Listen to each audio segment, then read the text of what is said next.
আজকের আন্তর্জাতিক রাজনীতির কেন্দ্রবিন্দুতে আবারও ইরান। একের পর এক হেডলাইন ইঙ্গিত দিচ্ছে মধ্যপ্রাচ্যে পরিস্থিতি ধীরে ধীরে আরও টানটান হয়ে উঠছে। প্রথমত, ইরান আমেরিকা উত্তেজনা। বিভিন্ন আন্তর্জাতিক গণমাধ্যমের প্রতিবেদনে বলা হচ্ছে, যুক্তরাষ্ট্র ও ইরানের মধ্যে সামরিক ও কূটনৈতিক টানাপোড়েন নতুন পর্যায়ে ঢুকেছে। ইরানের পক্ষ থেকে কড়া সতর্কবার্তা, অন্যদিকে মার্কিন সামরিক প্রস্তুতির খবর। সব মিলিয়ে আইরান ওয়ার্নস শব্দটি শুধু হেডলাইন নয়, বরং বাস্তব আশঙ্কার প্রতিফলন।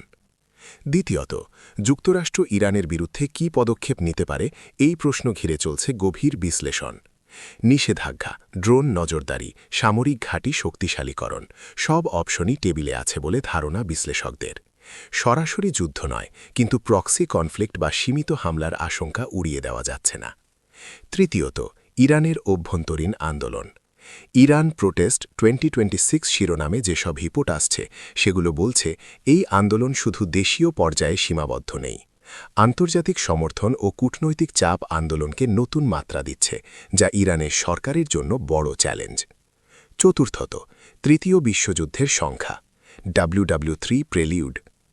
বিশ্লেষকরা বলছেন, ইরান, ইউক্রেন, তাইওয়ান ও গাজা এই একাধিক ফ্রন্টে একসাথে উত্তেজনা থাকায় বিশ্ব রাজনীতি খুবই ভঙ্গুর অবস্থায় আছে।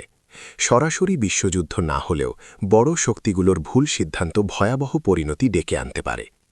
পঞ্চমত, ইরানের পারমাণবিক সক্ষমতা। ইরান কি সত্যি নিউক্লিয়ার ব্রেকআউটের দিকে যাচ্ছে? এই প্রশ্নে পশ্চিমা বিশ্ব উদ্বিগ্ন। যদি ইরান পারমাণবিক শক্তিধর হয়, তাহলে মধ্যপ্রাচ্যের শক্তির ভারসাম্য পুরোপুরি বদলে যাবে।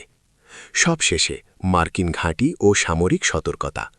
মধ্যপ্রাচ্যে অবস্থিত মার্কিন ঘাঁটিগুলোতে নিরাপত্তা জোরদারের খবর স্পষ্ট বার্তা দিচ্ছে, পরিস্থিতিকে হালকাভাবে নিচ্ছে না ওয়াশিংটন। এটা শুধু ইরান বনাম আমেরিকার গল্প নয়, এটা বৈশ্বিক শক্তির দ্বন্দ্ব, যেখানে একটি সিদ্ধান্ত পুরো অঞ্চল, এমনকি পুরো বিশ্বকেও অস্থিতিশীল করে তুলতে পারে।